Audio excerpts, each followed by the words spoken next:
Hey guys, I'm Chris, And I'm Mike. and welcome back to this week's No Limits. And you heard it right, the Mitch Rapp Podcast. We are changing it up this week. I'm super excited, Mike. We have a new Mitch Rapp book to talk about.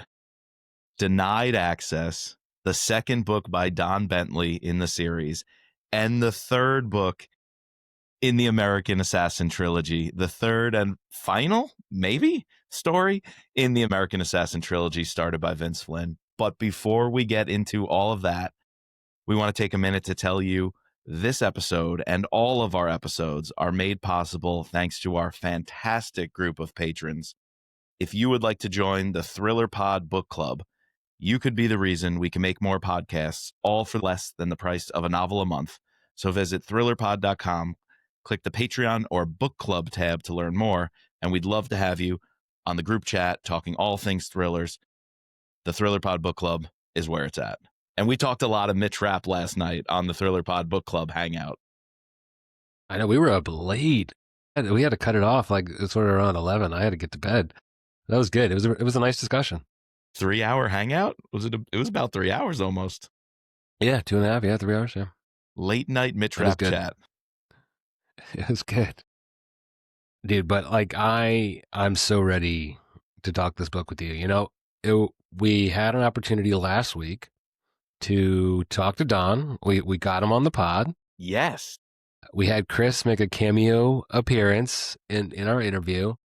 You know, it was nice to be able to talk to him and like sort of dig into his thought process, understand like, you know, why he wanted to do this book, why now, like sort of dive into why he chose to do Capture and Kill, the last one. And I think, you know, I was kind of trying on the pod to, you know, bring up the fact that that's what we kind of had said, but without like being too overly as top. But I think we nailed it on the head in the fact that it made more sense for him to want to establish himself only based off of one author than based off of not one, but two authors. And then you just, in a sense, get more and more diluted away from like what the true essence of Mitch was. And like, you know, I think picking what he did in Capture or Kill was a great, you know, idea. Like slide it in, doesn't have like super amount of consequences. But then like to then level it up and, you know, to take on, you know, what all these fans have been clamoring for years.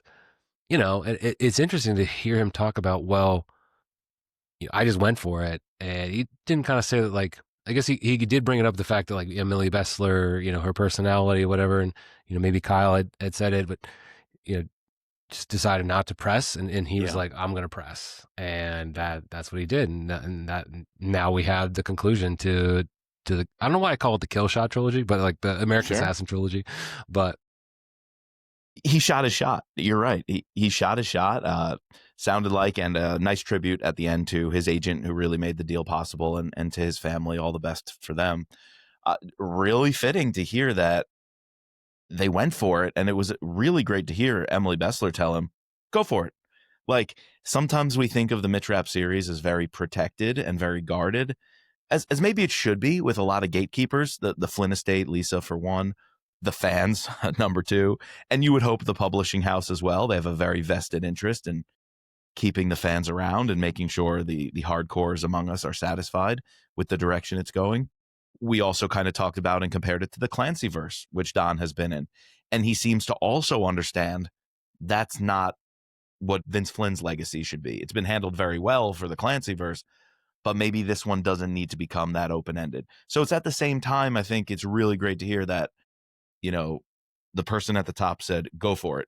Take your vision and run with it. We want to give an author creative license to do that. But at the same time, this thing is not going to become just a dime a dozen. Any author can get a shot at it. We hire a bunch of people, flavor of the week, flavor of the year, new author comes in, open door policy. And it seems like a really nice balance that he's getting to do what he's passionate about in the series. And the most solace of all comes from the fact that he is through and through one of us. He's one of us. 100%. That, yeah. I wasn't quite sure. Not that like, mainly because you never know 100% what a person is just like from watching them on social media, Facebook, listening to them on podcasts. You can kind of get a sense for them. But when he sat down and talked to us and, answering these questions, pulling off, like, being able to recite like all this stuff, you can tell one, he did his research, and two, that he cared about doing his research, and that first he was a Mitch Rapp fan, and that he cares about nurturing this and taking it on. And I got that came through way more talking to him, not face to face. It was over over Zoom, but like it just that's like the biggest thing I took away from being able to interview him is that like I definitely feel comfortable, more comfortable now, even though after reading two of his books, like I think he truly was a really good choice to take this franchise on. Yeah, talking to him solidified that. It was clear to me after Capture or Kill as well. We were very high on that book. Go back, listen to our take on it. Really enjoyed it because that was a big X factor. Same with Kyle Mills back in the day. What was the survivor going to be? And it's kind of cool to hear Don say that he wants to be very different, where Kyle set out to do a forgery. I thought it was a great way that Kyle's put it, is he wanted to be one-to-one to Vince. It was very clear in Capture or Kill. Don was not that. It wasn't his style. It wasn't his personality. Wasn't his vision for the story, which could have spiraled out of control, could have ticked off a lot of people, but he still paid so much reverence, so much homage to the source material. I just think he balanced it perfectly, and yet it was so unique in his own way, where Kyle almost did the opposite of, he did it perfectly. You wouldn't even know it was him. You would think it was Vince. It was a fitting tribute to Stan Hurley. It was a great handling of what happens after The Last Man. And then even with Anna, I could totally see Vince and his background, his faith, kind of having that family focus and really worrying about the girl and even Claudia and Anna, they're a package. That whole vision was like so Kyle Mills, but also so Vince. And everything in Capture or Kill and Denied Access is so Don Bentley, but also paying homage to Vince. And that's a really hard thing to do. So shout out to Don. I felt way better about it after the interview, but man, he got me with Capture or Kill. I was all in. I will put a caveat though. We, me, you, the fans, may not agree with every move being made. There are things in any book that come up that we don't like, or sections of it that aren't working. So any criticism and critiques moving forward, it's really good to know are just like any critiques we'd give to any book.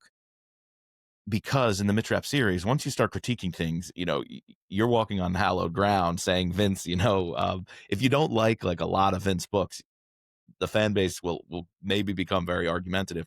So I think Don Bentley is towing a fine line of his style, his voice, even if not everything works for you, even if these aren't your favorite books, you cannot deny the fact he is respecting the series, he's respecting the fans, and most importantly, he's respecting Vince and the characters that he built. 100%. And I think, probably for me, one of the best things that I'm taking away from both Capture or Kill in a sense and of Denied Access is this going back in time and seeing a younger Rapp. I think that's where he's been able to excel, especially in this book. I feel like that's one of the big things that um, really shines, like especially with some of the dialogue with Rapp and like getting in his mind, and you could see the progression. I'm thinking back to how he acted in American Assassin and then in Kill Shot, and then following it up here, like, it fits, it makes sense, and I feel like Don, if he wants to continue in this young Rapp era, I wouldn't be that upset. I think it's a good place for him to potentially live. There's a lot of time between Yes. Denied Access and Transfer of Power. It's a huge question. Like, where do you go from here? Because then after this, would it be awkward just to jump right ahead to After Code Red? That would almost be more jarring than finding Right. another random time to slot into. It's a great question. I don't want to put the cart before the horse, but you could jump to the ending of this book and say, what's next? I almost want to start the discussion with, what do we do next? And it's anybody's guess. I opened it up on our book club hangout last night with the Thriller Pod patrons. And almost everybody said, I don't know. I can't even venture a guess. I don't feel comfortable saying if the next book is a denied access sequel. If it's in the time period of term limits, where's Mitch during term limits? I tried to get that out of Don to hear if that had a role. He had a little glint in his eye when I said that, so I'm curious. I am curious. Or you could see him like maybe jumping forward a couple years. A couple years before transfer power. Yeah.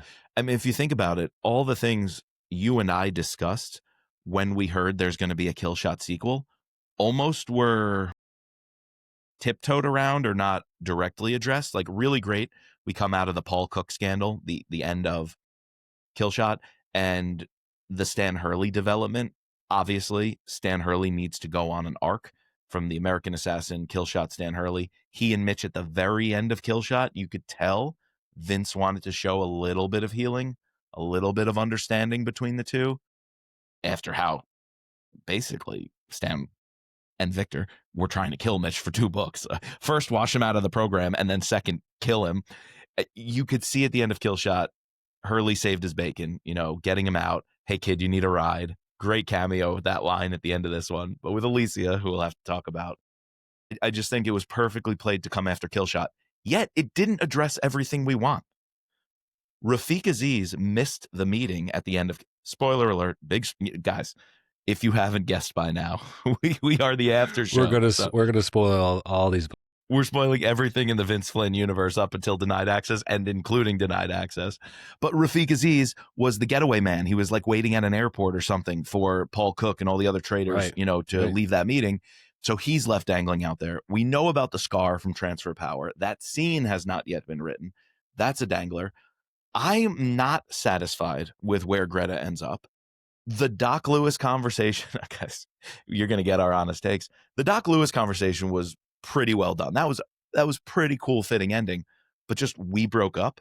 There is more Greta story to tell. Like, if that is enough of a reason for her to be written out of Mitch's life, and not only written out of Mitch's life, basically, in ancient Rome, it was called the damnatio, when they wanted to erase an emperor, let's say, from the public record because the petty next emperor wanted to forget them. They did not only remove you from the historical records, they erased everything. Public monuments were redone, whitewashed, scratched out. They actually actively had all the scribes going through every record, removing your name, making it look like you never existed. For Mitch to do that to Greta, almost make it like she never exists, I'm not satisfied with the answer, we broke up. So I think the conversation was fine, but I'm not taking that as a criticism. I'm saying I think it's an open door. I think that's because Don wants to tell more story. Could be wrong, but the ending didn't satisfy of what happened to Greta for me. And I think the reason is something else has to happen. Am I wrong? Am I off? Yeah, I mean, that's probably like my, if we're gonna talk biggest gripes now, I'd say that is a big question, but at the same time, I was a little bit torn because when we get that line, we broke up, I was like, what? Wait, what? That's it? Be sure to drink your Ovaltine? Especially because of the other chapters we gotten in the book about his love and how he didn't think he could say it again. And he just had that conversation where he can't live with the ghost of Mary / Maureen. Then finishing that with the Lewis conversation and understanding from his perspective, he was like, all right, I was born to do this. I don't know, did something click? He realized that he can't be with anyone, kind of like a Brad Thor, Scott Harvath kind of situation, that he is the cancer, and that is the only way that he could potentially do it. Now, I will say, what could save it, right, is if Don does write in the future, we get some clarity, maybe some introspection in Mitch's head, if that is the only thing we get is just I broke up and again, she's like you said, defaced, or what's the Roman term? The damnatio. like if that's it, then The damnation.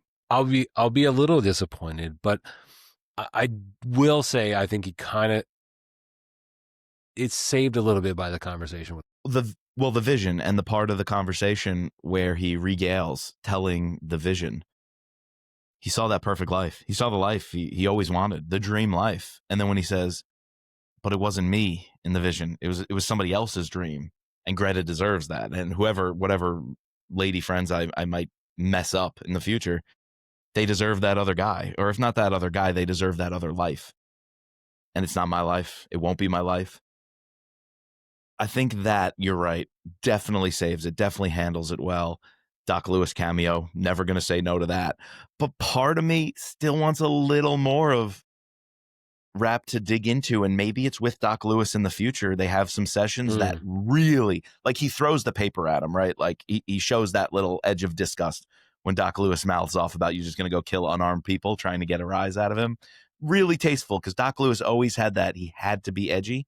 He's operating at the margins. A team like Orion, and I'm sure all other special forces, are operating at the margins, not just of physicality, but of mental fortitude.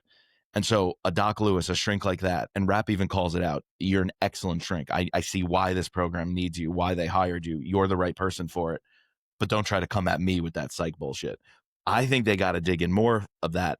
And we have to see Rapp almost double down on why he has to forget Greta. A simple breakup and him talking about the vision to me is not enough. It's a step forward, but I need to hear Rapp either verbalize or through some very intense sessions come out and say, it's done. The same way, here's how I was kind of explaining it in one conversation. You know how there's always a torture scene and it's like people always break? And even when Irene Kennedy was taken, she's like trying to categorize in her mind and like put in little boxes all the important stuff. So like when they break her, they get the mumbo jumbo, the unimportant stuff. Like you have to categorize your mind. I think Rapp has to go through a process of putting Greta so far into his subconscious that can never be activated.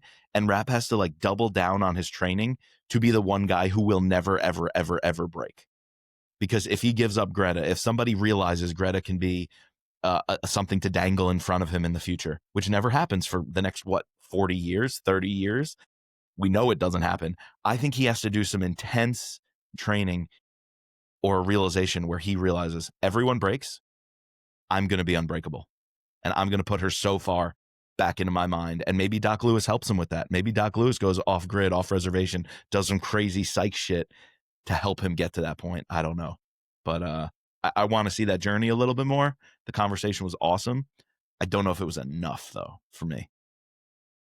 Yeah, I guess, Don addressed it, at least. Sure. He that was a minimum. Had to address it. But still leaves us wanting a little bit more. So, yeah, I'd say wets our beak, but definitely, we want to go back to that pie. I hope so. You want to know a gem, though, of how Greta is handled right?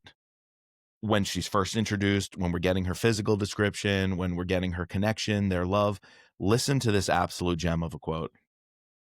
When Rapp decided to kill somebody, very few people could change his mind. Greta was an exception. So was her grandfather. Boom! Like, I'm not saying Greta was mishandled, because things like that and most of their time together was phenomenal. Yeah. No, I think like from that to them, except for the one scene, which we've already talked about off mic, and we can bring it up. I was a little bit confused with the Barcelona scene. The opening of this book kind of had me a little bit hung up, and then I think it hits a very nice stride once we get into the whole espionage, Moscow rules type stuff. Yes. But until we got there, I was like, all right, what are we doing? And, why did he decided to put in this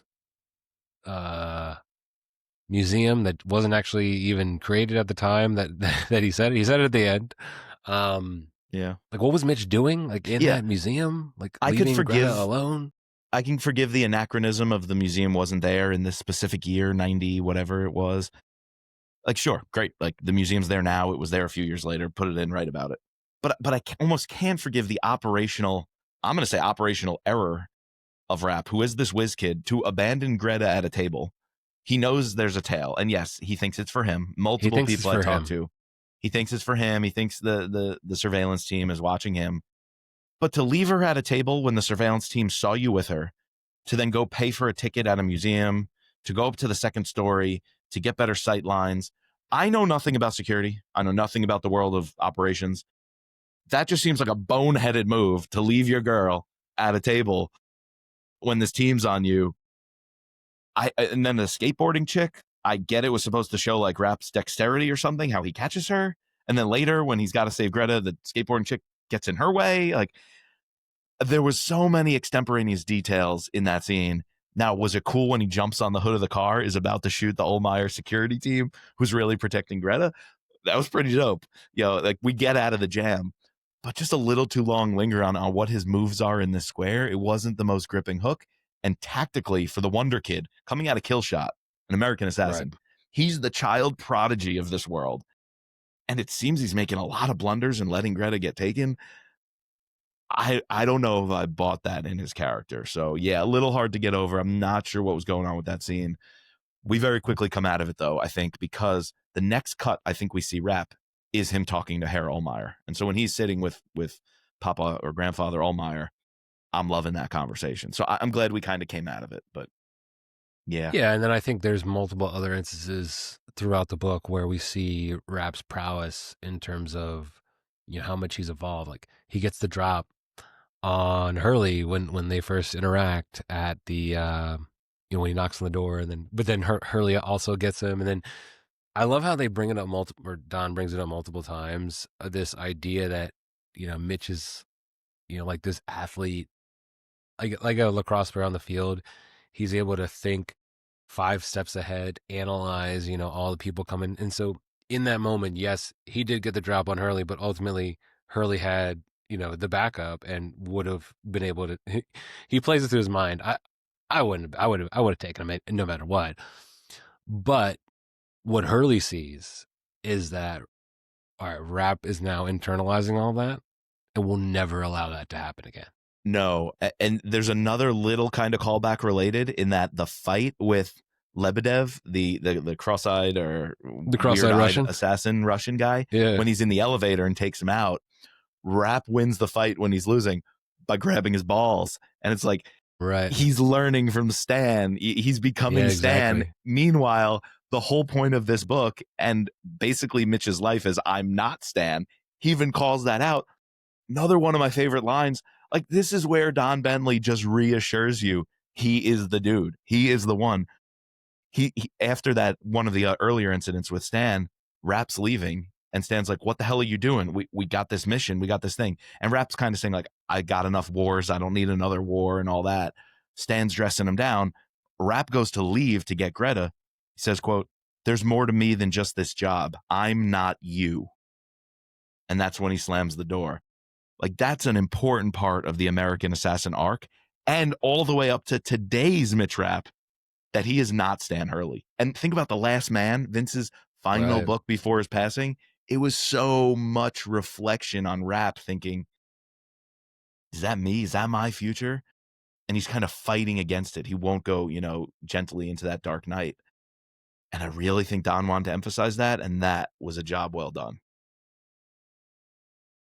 I think again, that's another thing that I really enjoyed from this book is the deepening of the relationship we got between Mitch and Stan. Yep. I think that's one of the things that Don just got right. Like, he picked up where we left off in that relationship from Killshot. You have both a Hurley who is, going to be himself, this brash, ballsy guy, but then, ultimately he has a little bit of contrition, right? And he realizes how good Rapp is, how much maybe he, fucked him over in previous books, and how much he actually needs to get on this. Like, they need to be sort of put aside their differences and realize that they could do something special if they work together. Yeah. He's not going to be a full pushover. Obviously, like there's times where he mouths off or gets upset at Rapp for various things. But you see this progression throughout the book where, like Rapp single-handedly takes down a Spetsnaz team in, where are they? They're in Tunisia. We're in Tunisia, yeah. And when he tells Hurley that, like, deadpan, he's just like, his mouth goes agape, and he's like, what? And then towards the very end, when they're talking about how they're going to get into Russia, what they're going to do, and Mitch is like, yeah, that's great, but I'm just going to walk into the building and cap him. And he's like, yep. And then he like explains it, and Sterling's like, oh wow, that's actually not a bad idea. That's a good idea. Yeah. You see this progression of their relationship, and it's laying the groundwork very well for getting us over the American Assassin hurdle, over obviously the frustration and challenges that took place in Killshot, and really beginning to see how I could see how this relationship continues on to be what we see in The Last Man, right? Completely. Yeah, this book we've already seen like the building of the Orion team, the origins of it. This is like the solidifying of the Orion team. Cap that off. I don't want to jump ahead. No, go ahead. That off with to Irene turning down the promotion and basically telling Stansfield, you can't take this away from me, not at this time. Like, she is driven, and she even says the Orion team is clicking. Stan Hurley and Mitch Rapp are working together. They're going to be at their peak. They're going to be at their A game. The job's not done, and Irene does not want to be taken out of the job. And I think that payoff when she does that and says that is so much better because Stan and Mitch had been on this arc. And Don had that vision to say this arc is going to require, he even said, Stan to eat crow, eat humble pie. It's going to require Rapp to prove he can balance his personal life. Like, Hurley would have dressed him down, said, F this guy, get him off the team if he abandoned an op to go deal with his girlfriend, right? Mm-hmm. Like any other operative, we know how Stan Hurley is reacting. But he knew that had to happen, and it made it personal because it was the Ohlmeyers, right? Never make it personal was the lesson of American Assassin. Stan's learning it's going to have to be personal. The Ohlmeyers are involved. He loves Greta. Even the boys of Berlin, right? They seem to have made it personal. Each one of them had personal stakes of why they were doing what they're doing, and that made them successful. And I think Stan just learned to realize that that's the Orion team's strength. It's not their weakness that they have personal lives and ambitions. He's thinking that's going to be their strength because it's like that Chesterton quote. A man fights not to kill what's in front of him, but to defend what's behind him. And I bastardize that. But I think it's Stan and Mitch coming eye to eye and saying, we're fighting for what's behind us. We're fighting for the life you and I can never have. Stan even clearly says, I've had tons of women. I've had tons of wives. I've had tons of divorces. You betcha I could have kept any one of those if I wanted to, but I didn't want to because there's something else more important on the other side, and we've got to fight to preserve that. And I really think that's the story, and the story hits, and nobody gets the story more, I think, than Irene. And what she personally puts up with this. I got to say, you mentioned having an earlier, younger Rapp being explored as one of your highlights or wins for the book. For me, it's Irene. Irene absolutely sings every scene she's in. Well, when she's talking to Stansfield, I wanted more Irene, but the Irene we got when she becomes chief of station, when she cleans house in Moscow, when she's let loose on the front lines to operate, dude, just let Irene be Irene. When we let her go hog in Moscow Station, I was loving every minute of that. By far, favorite thing about the book was Irene in Moscow. Easily, hands down, by a mile. Yeah, it's very good, and like it culminating with that super intense scene where it's not even the real op. She's just doing a trial run. And then to finish it with this dramatic car crash at the end. Like, I'm like, whoa, Moscow rules. Like, Moscow rules. Obviously, that Irene is fine, because of the nature of the book. But I was like, no, come on. I wanted to see that op get played out. But I think, ultimately, bringing in some of the other characters, it sort of adjusts Mitch and Stan's, how they operate going forward. I think it made sense. I really enjoyed the scenes with Mitch in Lubyanka. Lubyanka. Yep. His Great final interaction with action. the cross-eyed person, deciding at the last minute to instead go in and he shows some restraint. I feel like a younger Rapp wouldn't have even would have heard that for German Scheiße. and not yeah, Scheiße, and not thought about it. He just gone into the room he was intentionally or intentioning to go into. Yeah, I know we're seeing a little bit of progression with Rapp here for sure. Yeah, he killed Schmidt, and almost that was enough to satisfy in the moment, because his mind, we also know operationally, his mind is perhaps his biggest strength, not just his physicality and his prowess. His mind maybe is even more important. That's reemphasized when he is playing 3D chess and realizes Petrov's going to be taken down. Without the bankers, without the funds, his guys don't get paid. His Vimple team he was paying off the books turns on him, gives him up. I already got this guy high up in the FSK or whatever it is at the time who's going to, yeah, right, who's going to angle to take over.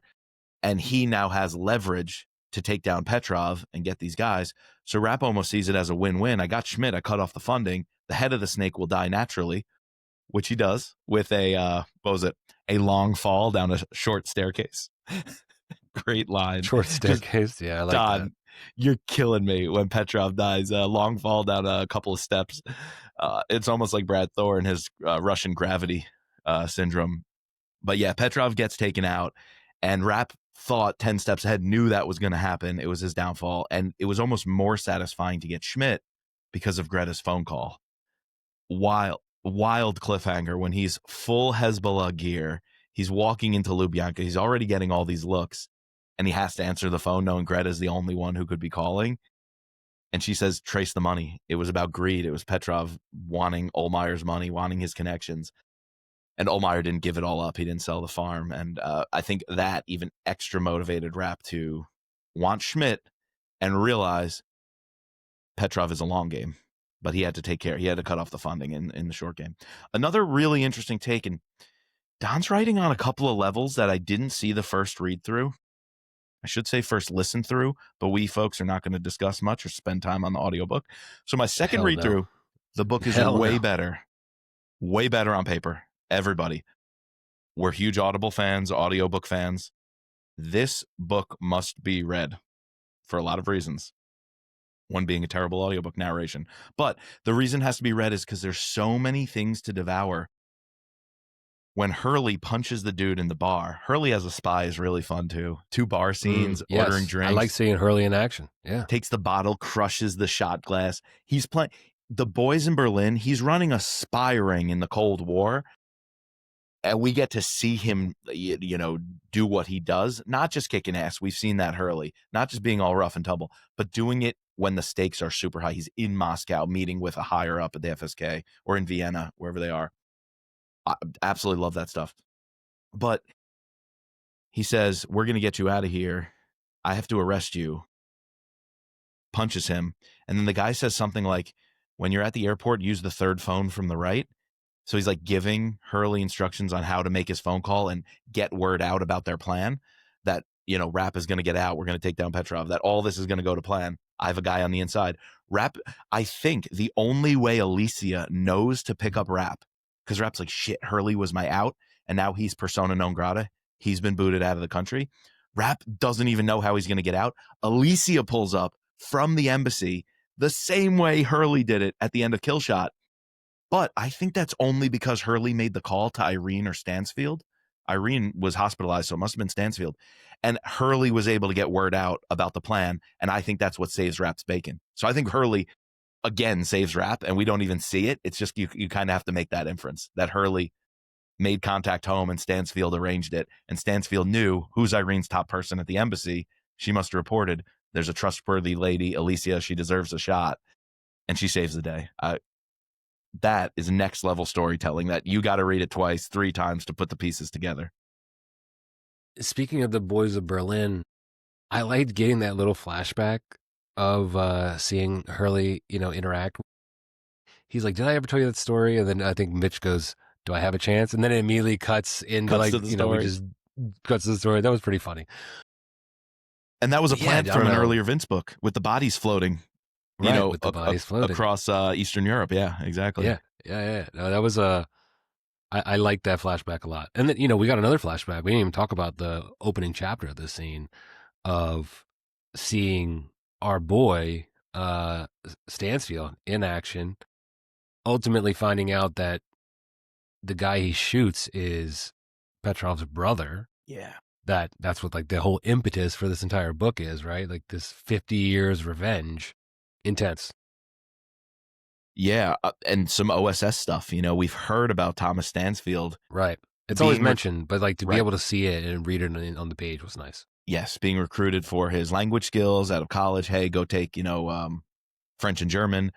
That allows him to go behind enemy lines, memorizing like all these notebooks and journals and all this information, sabotaging behind the scenes, stopping their uranium oxide, and we're seeing it happen. And he takes his shot.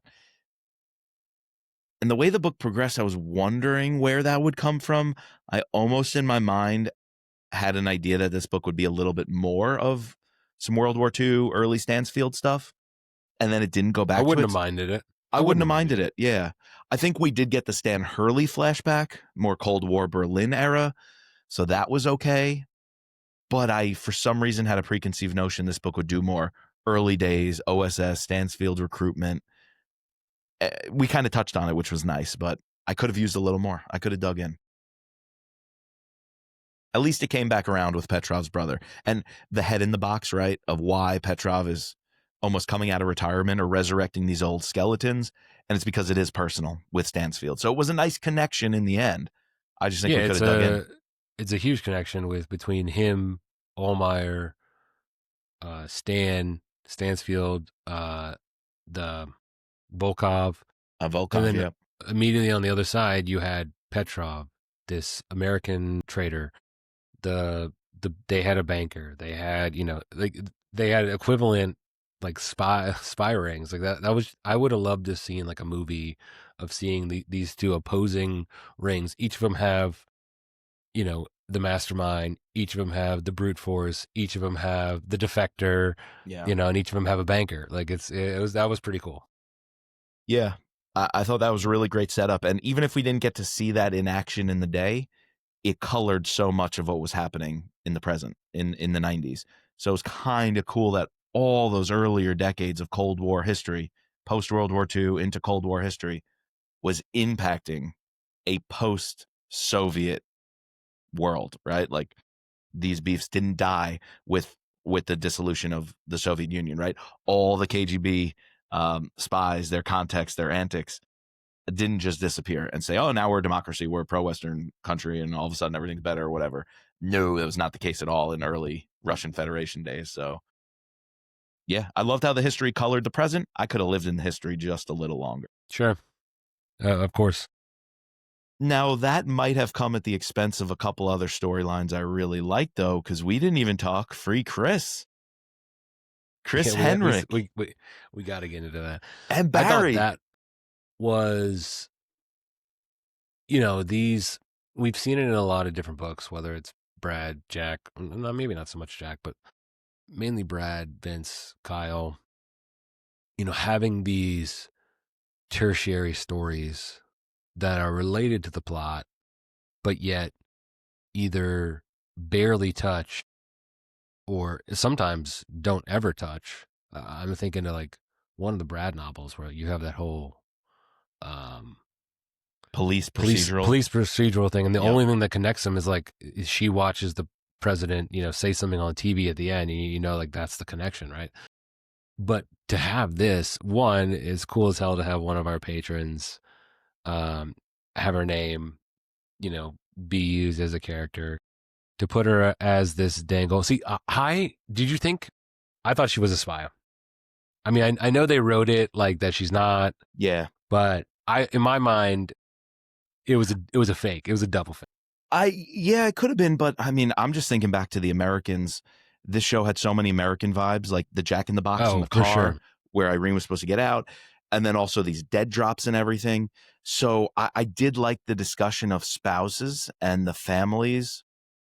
Yes, they should be immune, right? Moscow rules is that anything goes, right? You hit us, we hit you back. You take ours, we take yours. So I kind of like how it's showing the game is changing, like nothing's off limits. And then at the same time, there was an acknowledgement of we were using spouses and families in a very limited way to be at dead drop sites, or even if the family was covered, not actively, but like, oh, it's a family day in the park, we're going on a picnic. Okay, stakes are lower. Daddy's not working, yet daddy sneaks off into the bushes for a few minutes or whatever. So it's like the family picnic was the distraction. And I read a couple other books. There's a house not far from Tenleytown, Northwest DC, and I'm always up in that area. There were a couple houses I've always passed on my commute, normal suburban houses, and I've been reading like Cold War spy stories of like these were parties and bashes. If you think of what's the movie, Tinker Tailor Soldier Spy, the spouses are heavily involved in the social gatherings, the parties, the drinking. Secrets are told at those parties. Alliances are made. Friendships are made. They're often international parties. So I don't think the spouses can be, especially in that Cold War era, 100% immune, 100% out of the picture. The question becomes, are you willing to touch them, right? Are they off limits? And Moscow is taking the first step to say they're not off limits by taking Chris. And then the chains are off, right? We're off to the races. And thankfully, we've got Stansfield and Kennedy who hatch a plot to then take down the wife of one of the ministers at the Smithsonian Museum, at the Air and Space Museum. That was a cool little wrinkle there. Yeah.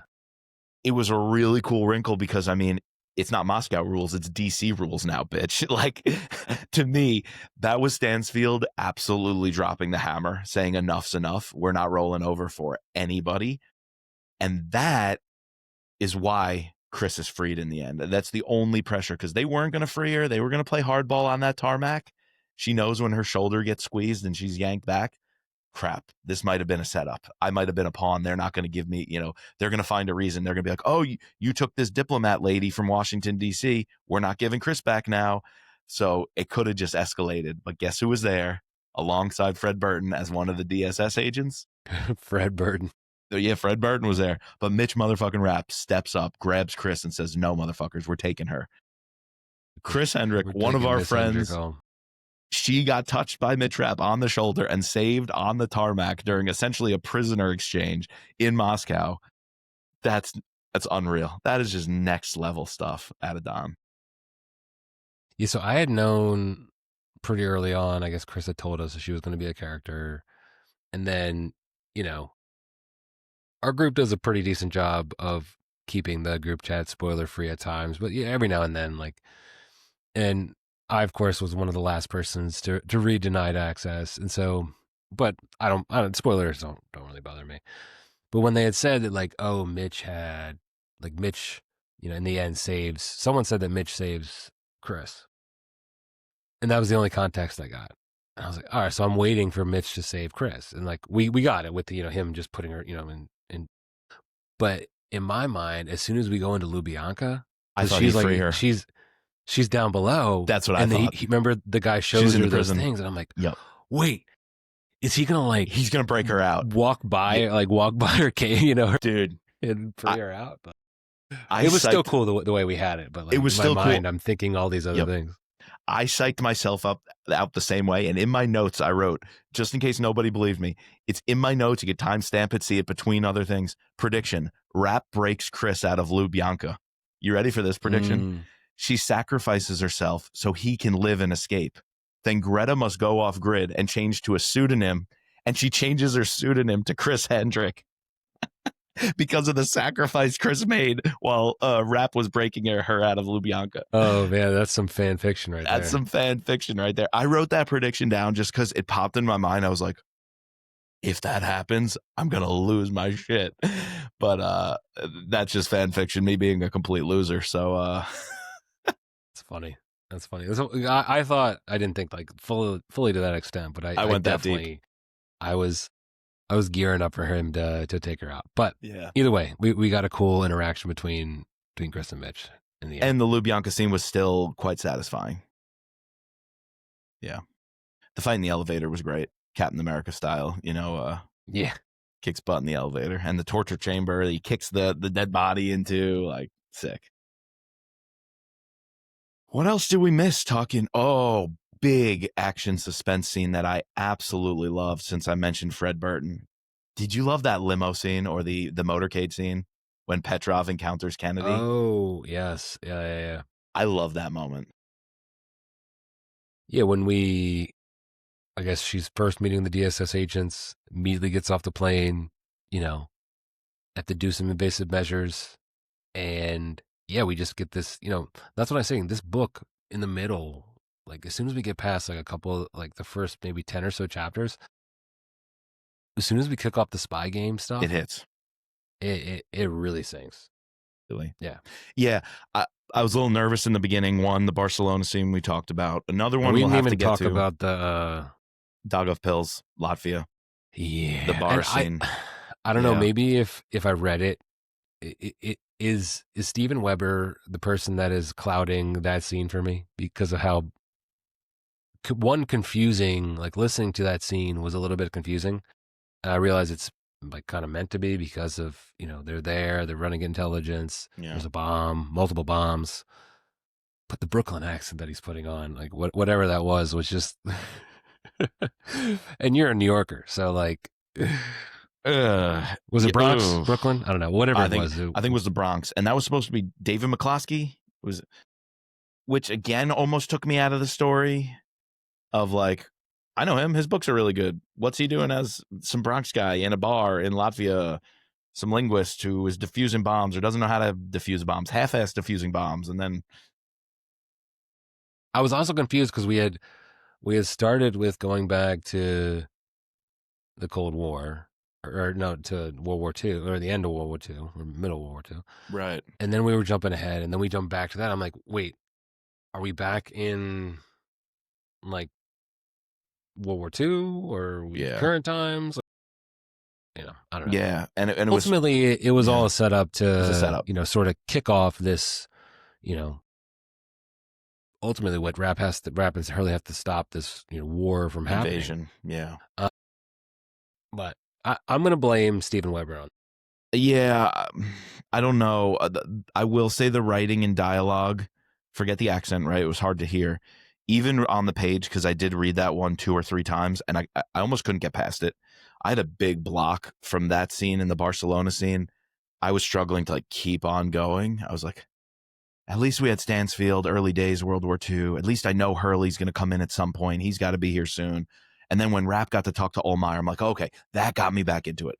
But when I was having to struggle through the Latvia stuff in the bar, I was not bought in, man. That's a ding of 1 or 2 points on my buy-in score. Since, man, we got to get to our scorecard. Yeah, we got to get to the scorecard. Yeah. So not a lot of dings, but diffusing the bomb just went too long. Talking about the bomb, these guys making jokes back and forth. One saying, is he saying the Hail Mary or something over and over? Or he's quoting, no, he's quoting Shakespeare. He's quoting Shakespeare over and over. I'm like, I just don't know if this is the time and place. Where's Rapp? Where's Olmeyer? Where's Hurley? Where's Greta? We just hadn't had enough of our favorites, yet. I feel like. And I was okay with the stakes being Olmeyer, the stakes being the boys in Berlin. I don't know if I needed another international backdrop of Russia's going to invade this country, former Soviet republic, and take it back under the pretense of a false flag operation, and then they have the right to protect ethnic Russians. It's like, okay, this sounds just like Ukraine. Like, it sounds like Ukraine. We don't need to go back and say that was happening in the 90s because we all know it was. Like, yes, sure, great. Okay. I don't know if I needed that. Didn't raise the stakes enough, like the stakes of what's going to happen with Greta, what's going to happen with the Olmeyers, what happens with everyone else was enough. The settling the score between Petrov and Stansfield was enough. Was buy-in enough for me. Yeah. And like I guess that's how you get Kennedy to Russia. It's true. It's how you get a lot of the diplomacy stuff, like the diplomatic stuff of why Chris is involved. So it all does link. I'm not saying it doesn't check out. How it was written, a little lengthy, not at the right time. The beginning of the book, it wasn't grabbing me. A little confusing about the bombs in the bar. It's in a cabinet, and these guys go in the bathroom, and there's ethnic Russians talking about something, and it's a false flag. Okay, great. But I'm gonna change my tune here and go back to that Kennedy scene, because when Petrov says Orionberg, that was such a connection to the Stansfield scene in the beginning. I was like, I think that's where that took place. I think that was the opening scene. So that raised the stakes. And also when Kennedy and Fred Burton and her diplomatic security team are deciding how to run, how to evade, how to get out of here, and she basically drops the "these colors don't run" line. She plays it cool. She even is playing a spy master game. Like, she is the spy master in this book. And Stansfield, it's fun to watch his goddaughter, his family member. He treats her like family. Watch her become that spy master. It's amazing because she locks Petrov out. Petrov's like, let me in. And she doesn't slide over.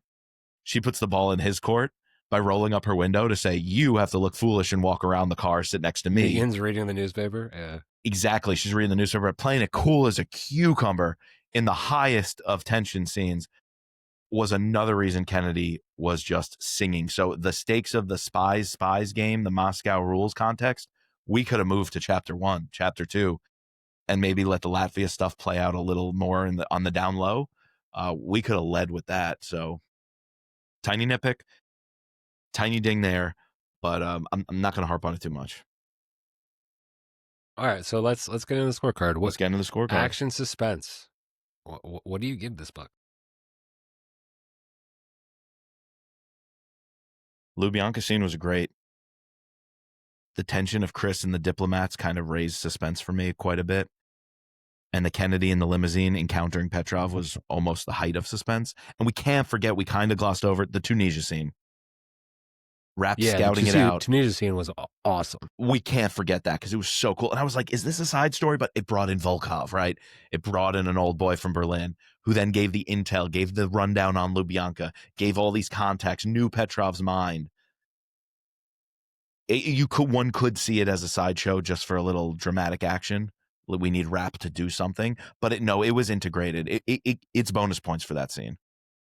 There's even more bonus points given for, I guess, when he leaves the apartment to go get Greta. Like, he's in like a rough and tumble neighborhood, and these three guys, like, jump him. Yeah, and he just, it's like it's super quick, like two paragraphs, like, but just being there with Rapp and seeing how skilled he is was just freaking awesome.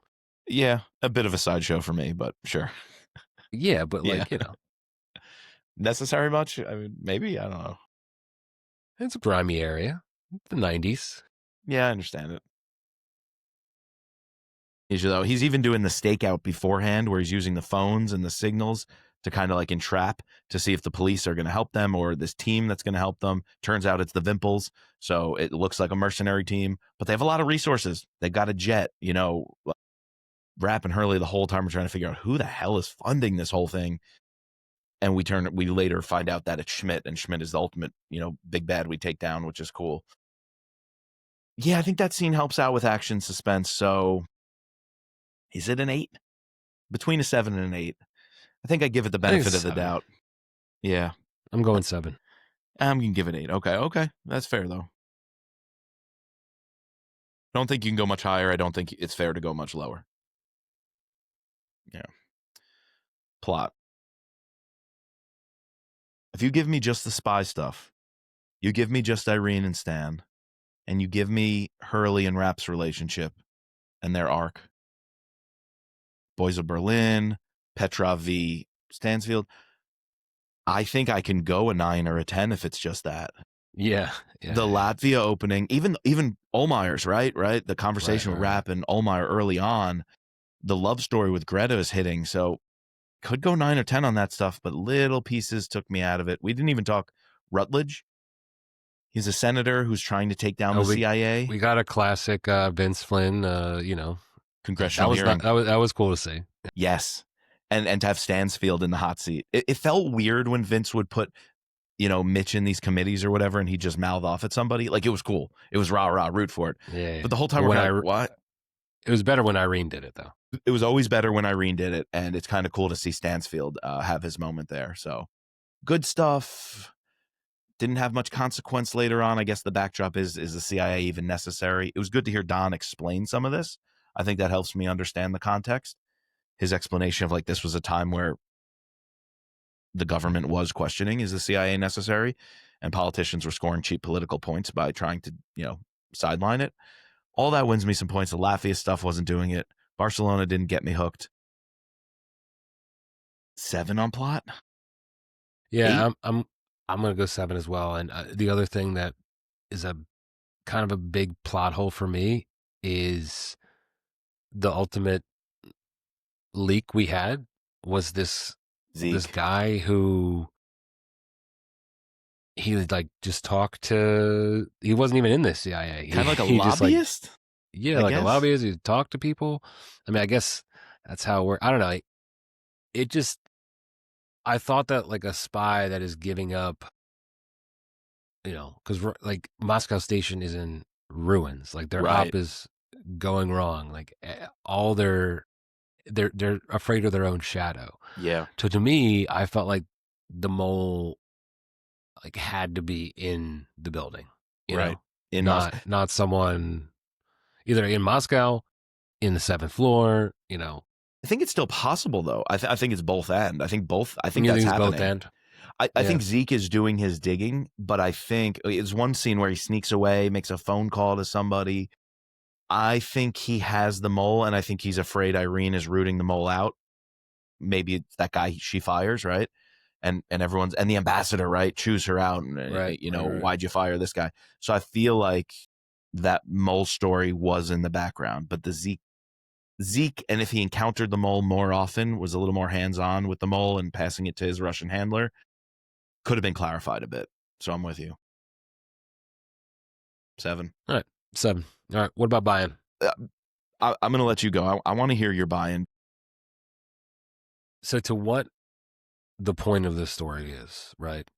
Like we said, establishing the continuation of Killshot, seeing the growth of the Orion team, seeing the transition of Hurley and Rapp's relationship, seeing Stanfield kick butt, Irene kick butt. I am bought in, hook, line, and sinker to all of that. And that to me is like the core of the story. So while I'm digging plot, I'm not gonna bring in. Yeah, I was a little bit like hung up with like some of the beginning stuff, so I can't go up pure 5 for buy-in, but I think it's like a 4, 4.5. Yeah, I'm glad you were generous with it. I am, because you're right. What hits. The spy stuff, I was bought in, like I'm bought in watching The Americans, but now I'm getting to do it with Mitch Rapp, Irene, and Stansfield and Hurley. So I love that. I don't think I can cross that 4 threshold. It probably could be a 3.5. 3 to 3.5. I think I have to go 3 though, because of the beginning, because of some loose ends with Greta. I wasn't fully satisfied on why she is completely thrown out for 30 years of Mitch's life. I think there's more creative ways to explain it, or there's more psychological work Rapp has to do and unpack to get there. And maybe it's the next book. So the next book could bring us up if it indeed is a post-denied access book. Wow, there's an opportunity for these scores to radically change if that's the case. I think I have to go 3 just because of all those things put together. Yeah. Good guys. Well, good guys, bad guys. Which one do you want to start with? How would you break down the characters? Let's start with the bad guys. So the bad guys, I think they're good. Yeah. Not great. They don't rise to the level of Hank Clark, Rafik Aziz, Petrov could. But Petrov, yeah, I mean, he's still out there, right? Well, he was out there for a while. We don't know how long until he was pushed down the stairs, excuse me, he tripped. But he was out there, yeah. So, while I liked his character, I thought, he was done very well. The, cross-eyed assassin, very interesting. The other Vimple teams, interesting. To me, like, this book, like, didn't need that big heavy because everything was being done in the shadows, right? You know, like it was sort of just this threat of what could happen, like what Petrov could do. So, but that's not I don't immediately think the villains are not the first thing I immediately think of in this book, right? No, same. And they don't need to be.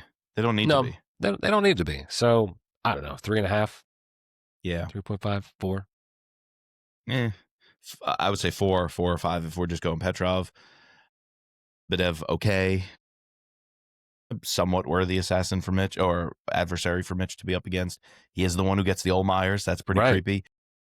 Yes, it was a shock, so I liked how it was revealed as a shock, but what could have helped villains is if we saw the Olmeyers being tortured. But I think it also worked just to have Greta get the phone call saying run. Like that cinematically worked. But at the same time, I almost wanted a scene of, you remember like Count Hagenmiller in the start of, he was in the woods of, he had that mansion. They light it on fire in the book after Transfer of Power, Third Option. Oh, the Third Option. I almost could have seen like a scene like that in the mansion with this assassin sneaking in, torturing them, what he does to the wife, the unspeakable stuff, traitor. Like imagine an opening scene of the book or a cutscene where it's just some creepy assassin we don't know anything about, and he's etching traitor into Olmeyer's chest or whatever, the German word for traitor. And he's torturing the wife in front of him. We don't know who he is. We don't know his motivations. Then all that's unpacked as we learn about Petrov. And I guess while we were with the bad guys for like, I guess we were with the assassin when he tries to dress up as Mitch and, you know, pretend to be him and go half cocked off in London. True. Besides that, we don't get any other scenes where we're like in their head. Whereas like other books, we've gotten, it's not a lot, but we do cut over more to the villains and like what they're doing. The only other time we really see them is when they're interacting with our main characters. So it's a choice. That's a fair point. It is a choice, and I wonder if that's maybe part of what makes the villains less relatable. So hit me with that 3. And we'll make up for it with a 5. Good guys are a 5. Good guys are a 5. You know, put me down for a 6. I think the rest of these the scores are going to be pretty high. Yeah, pretty high from here on out. I wasn't that generous with my earlier scores, so if you're willing to grant it, put me down a 6 for the good guys. Oh, okay. All right. First time in Thriller Pod history. Bonus extra credit. Bonus point for the good guys. You want one? I'll give you one as well. I mean, just like we, you know, everything we've said, like Hurley, Stansfield, Irene, Mitch, and then, you know, throw in, you know, those are the heavy hitters. Then you throw in like Chris Hendricks. You throw in what's her name? Alicia. You know, the Russian dude, Fred Burton, the Russian Volga. There's Volkov, other guy, and then there's the other guy, the other contact in the bar. Yeah, and in Lubyanka. Everyone we, you know, besides like the 2 ancillary characters we get with the Brooklyn accent, like every other one wasn't important, and was done well. So hit me with that 6 spot. Hit me with that 6 spot, brother, for both of us. Giving it to you. All right, I'll give it to me too. All right, setting. What do you think of the setting? You know, because we were just talking about that Tunisia scene. I felt really like Tunisia. I was in a little town. See, one little gripe was we got so much about Rapp being nauseous on the seaplane and on the boat.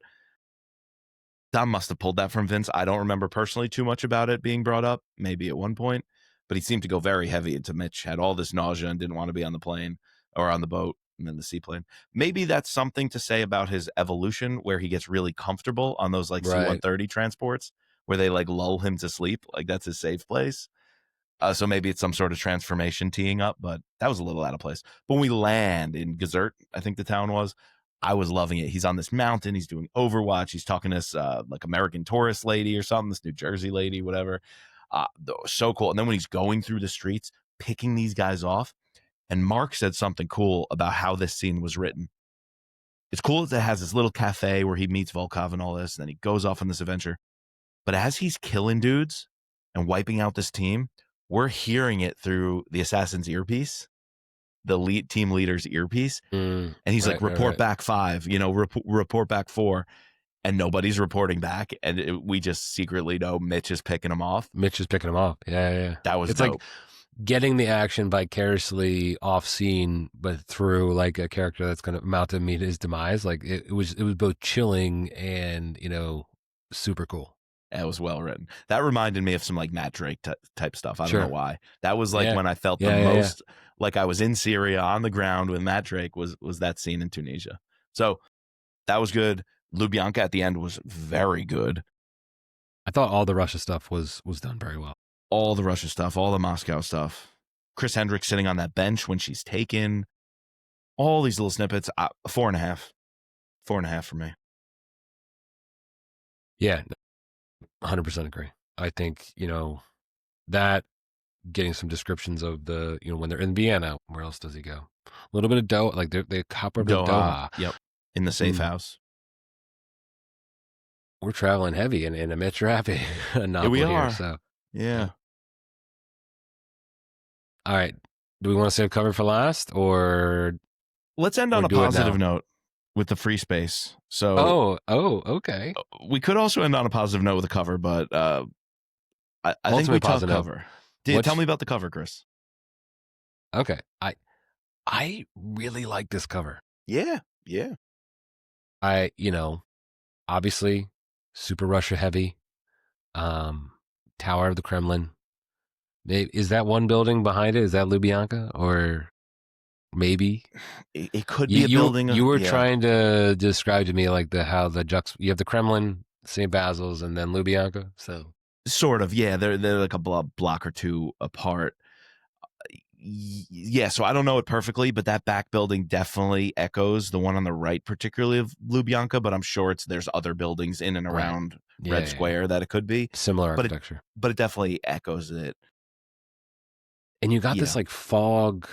Yes, you got this dense fog, and I feel like it gives us this ominous feeling, and especially the way he describes how Moscow Station is, in the sense that you could just see like a young Moscow case officer walking around. It's super foggy. They're looking over their shoulders like nonstop. They're being followed. They think they're being followed. Are they being followed? Like, I don't know. I feel like you pick up this, it sets the mood. I really liked it. What about you, Mike? No, I'll completely agree with you. It's not capture kill. It's not the best in the series, right? It's not like the best one of the series, but it's a very solid cover. Whether it's Mitch Rapp or not, it's a solid cover. And it still definitely works because the Mitch Rapp books, you could say a lot about the covers. They almost have their own subgenre, that they've carved out. I think this fits the bill, particularly those books kind of leading to the Kyle Mills era. Mm-hmm. I think it also works with those. Very nice Mitch Rapp cover. I like the color choices of the orange. Like you said, I just see the sky that way in a lot of the Moscow scenes. And I like the etching on the words on denied access, whether it's blood spatters or scratching. I just really smart choice to kind of rough it up a little. So. And is it supposed to evoke the image of like, is the Kremlin on fire? Like this kind of, with smoke coming up, is it fog? Is that light? It can be sort of taken a couple of different ways. Can make you think, yeah. I think it does enough to make you want to pick it up. You see it in Hudson News or the airport. Good. Is it a 4 good? That's the question. I think that's the question. I think so. Good? Yeah, I think so too. I think so. Again, any higher, and I'm like, not quite sure, but any lower, and you're being disingenuous. So right. That's the sweet spot. All right, Mike. Who's your free space? Who's your free space? You sure I can go first? Yeah, you go first. Okay. It is age absolutely before beauty. Oh, thank you, sir. I think. It is 100% Irene Kennedy. You took it. You could take every Irene scene out of this book, publish a book of just what she does here. I bet that's a really cool spy story. That's a Yeah. really, really awesome book. And it's just her doing what she does. Uh, you can do a novella of the scene where Petrov comes in, corners her motorcade, and what she does.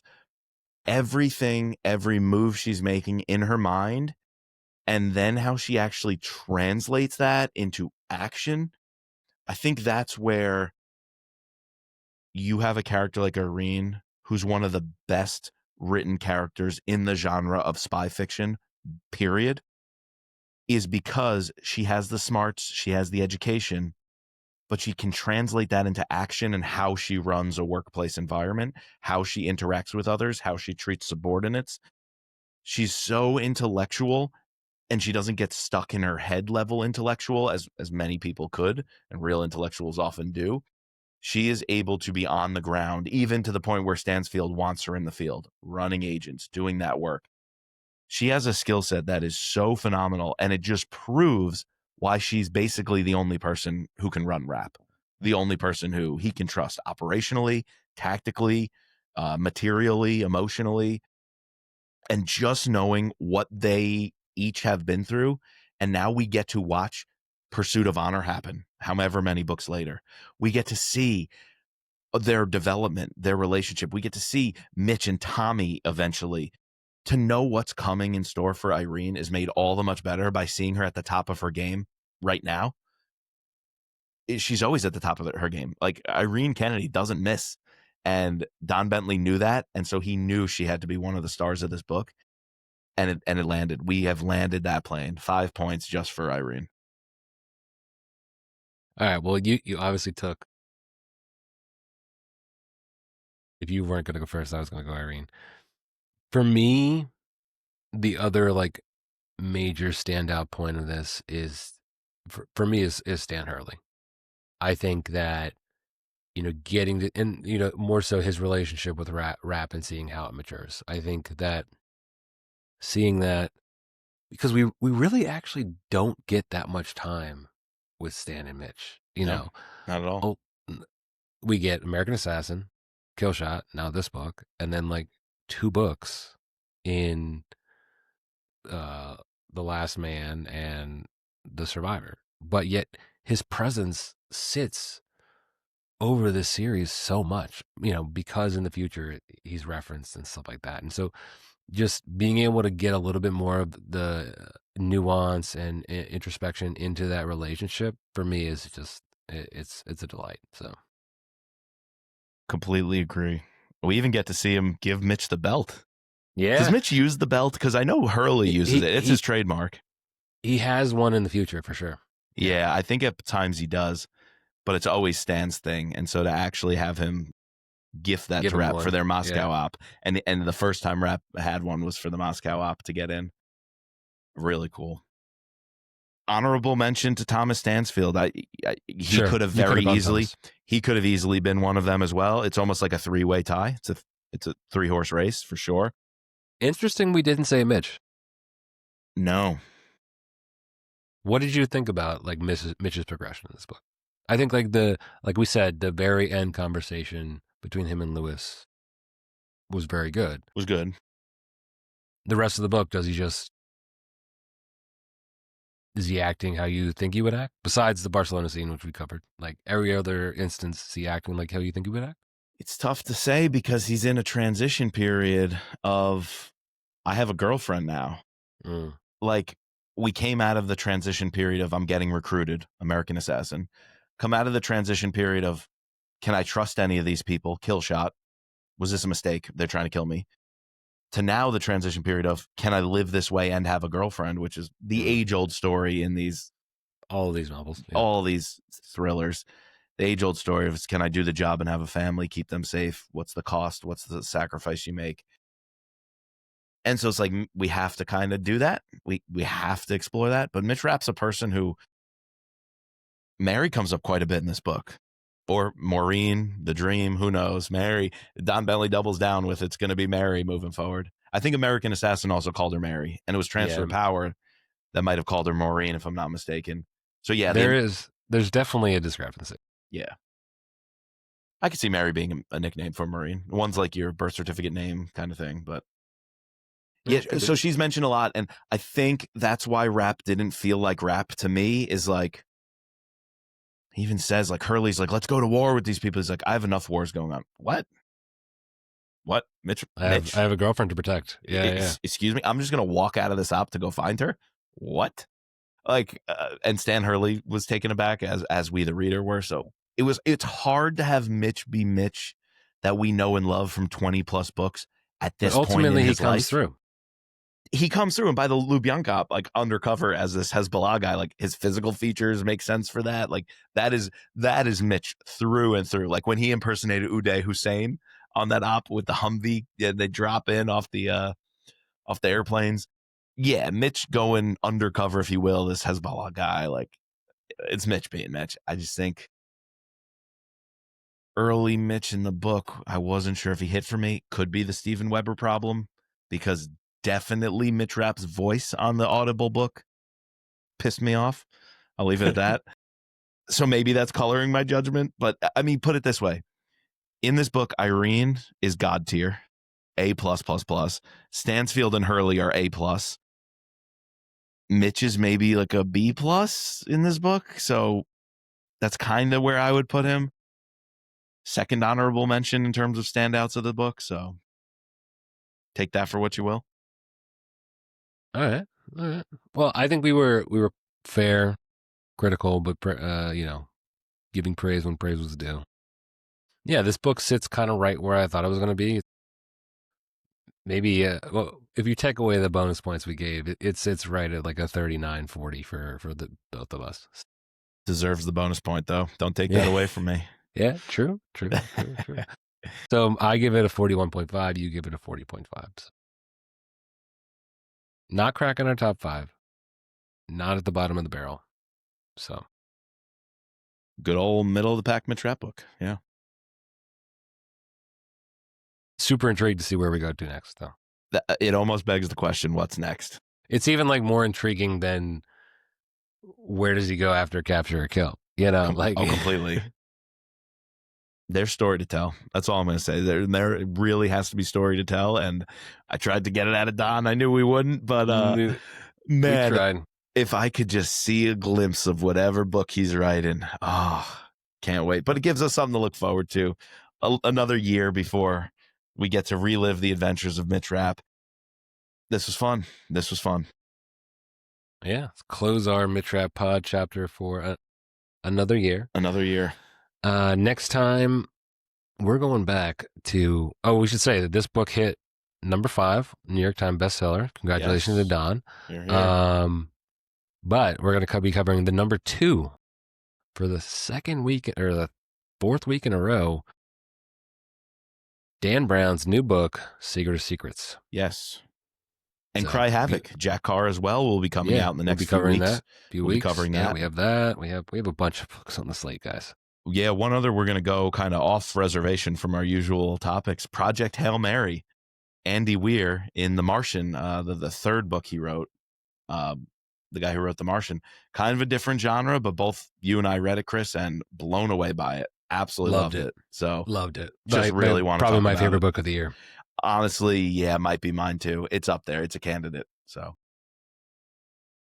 All right. Well, before we get out of here, we need to thank our patrons, including our deputy directors, Sherry F. and Brad E., our special agents, Adam, Mike, Ben, Daryl, George, Matt, Don, and Chris H. Yes. Please subscribe, rate, and review all 3 seasons of No Limits. You can find us at thrillerpod.com. Go check out. Mike is constantly tweaking our site. It's looking badder than badass ever right now, so go check that out. And as always, Twitter and Instagram, YouTube, Thriller Podcast. So, one last time, and as always, let Irene be Irene.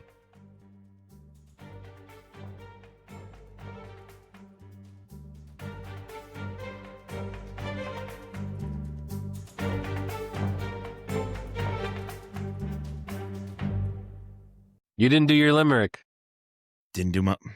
Well, just like with the Mitch Rapp Pod, we sometimes snuck in a little after hours, a little after the outro here. Limerick was written at the time of recording. It was written, it was in the document, and it was not an AI limerick. This was a Mike original Thriller Pod limerick. So yeah, how about a little post-credit scene here? Because I also have one other thing I want to bring up, which does kind of relate to the limerick. So Stan Hurley ran the boys of Berlin, and much to Petrov's chagrin, a new sheriff's in town. Irene won't back down as Stansfield takes charge with a grin. Pretty good, Mike. One of your better ones. Thank you, sir. Thank you, sir. What would you give me on a letter grade scale for that one? I'm going to give you a nice A. Thank you, sir. Well, the one little thing I wanted to bring up, Irene and Stansfield get the upper hand here, and they clearly are willing to play the spies game. You know, Hurley's got his Chicago rules. He mentions at the end, and it's so funny. The Russian guy doesn't really get it, but he nods along. And Stan's like, "You don't fuck with our guys, we don't fuck with your guys. That's Chicago rules." But I think the spies game is established in such a subtle way early on, even before we get to Moscow, even before Boys of Berlin and heads in boxes being mailed to people. There's a subtle nod to this is going to be a next level spy adventure, with Irene showing up late to the meeting. It's very early in the book. She shows up late to a meeting with Stansfield. And as she's shuffling in, Stansfield drops some comment of like, had to do with Eastern Europe and a source or something like that. And she's like, you were going to tell me something about Eastern Europe, right? And she's like, how did he know that? How the hell did he know that? Yeah, he must have sources. Like, he must have sources. And then he even says something like, yeah, I got a mole or two down in your department or in the counterterrorism center. It's like an I have ears, the walls have ears kind of moment. And Kennedy just has to do all the calculations in like a hot minute of like, shit, I gotta watch myself. He's listening. Stansfield like totally spooks her. And then she realizes in her hand, the cover page is revealed for whatever dossier she's holding, and it has the alphanumeric code that indicates an Eastern Europe briefing or memo. And Kennedy's like, oh, wait. But maybe he still has those moles. Maybe he still does. Right. Yeah. You never know. You never know with Thomas. He even lets her think that. I just thought that was really great. And that goes with this quote. Chapter 16. So a little bit after that, but quote, the profession of espionage often turned on barely noticeable details. Very true. That's it. And to couple that with that scene earlier of the briefing memo. Blind, placed in a certain way. Yeah. A chalk mark. A newspaper turned, folded in a certain way. It's all. It's details, man. It's details. Don totally got those details right. That just takes you right back to the Cold War era or just post Cold War era. Fabulously done. The influence of the Americans and the influence of David McCloskey. Don gave a lot of shouts to him. Right. Yeah, for sure. It totally makes sense. This book was giving me vibes of Damascus Station, The Seventh Floor, Moscow X. Felt right up there, which we didn't say on our reading list. We also have to add The Persian to that list. David McCloskey's we do. Does not have Proctor in it. No, it's not an Artemis Proctor story. So but she did say he's working on the next book. Artemis Proctor will be back, so yes. We have wait. But I'm a super.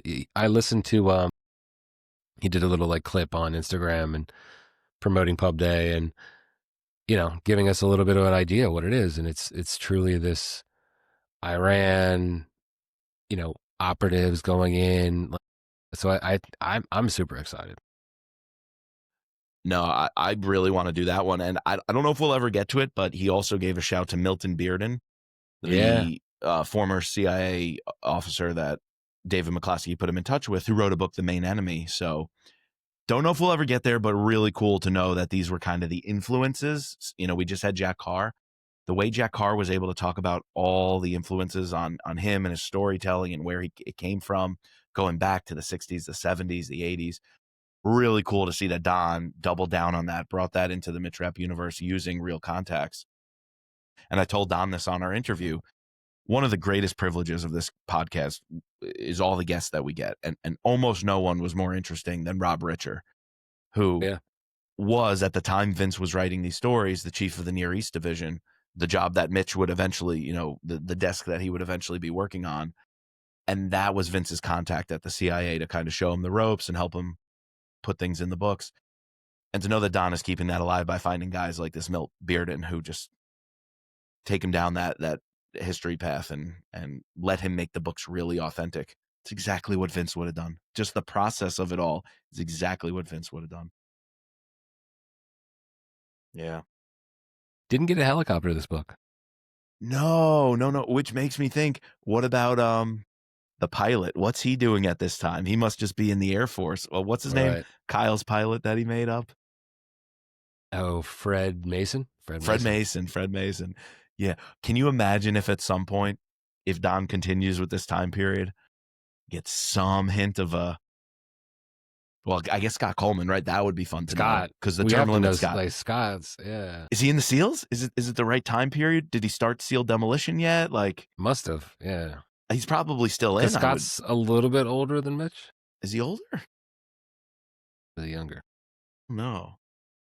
We'll have to get Daryl on that. Maybe he's in high school. Maybe he's Daryl and his wizardry. Yeah. Marcus's recruitment on page Stephen would be crazy. Yeah. Marcus Drummond's recruitment. Hey, I'm going to say, Kyle did his Anna Riley thing, which Don definitely summarized and talked about. If Don plays it out with the Drummond, Marcus Drummond, I'm okay with it because there was precedent of Kyle doing that with Anna and Anna Riley. So yeah, true. I'm gonna cool my jets and walk things back a little bit. I think it would be a nice touch if we stick with Marcus Drummond, just because that will be a nice little nod to Anna Riley. Little nod to Vince too. Yeah. So Don is absolutely deserving of the credit and the plaudits for putting in the work, being one of us, being one of the fans, but now also being able to be this torchbearer, this custodian of the series, this caretaker of Vince's baby. So in Don we trust. I said on the interview. In Don we trust. We can critique certain things. Not every fan has to love everything. We clearly on this pod are not the cheerleaders who just say best book ever every time. We think you deserve, the audience deserves, but also an author deserves honest feedback from fans. And we're so invested in the series. You betcha. The fact that we want to dig in and critique it and spend an hour and a half talking about it at 10 o'clock at night on a Thursday, I think that just shows that, you know, the series deserves that level of attention. I think of that as a compliment for the series and for every book, is that it deserves people doing this. A lesser series, nobody would want to talk about it. So, right. No, 100% agree. In Don we trust, baby.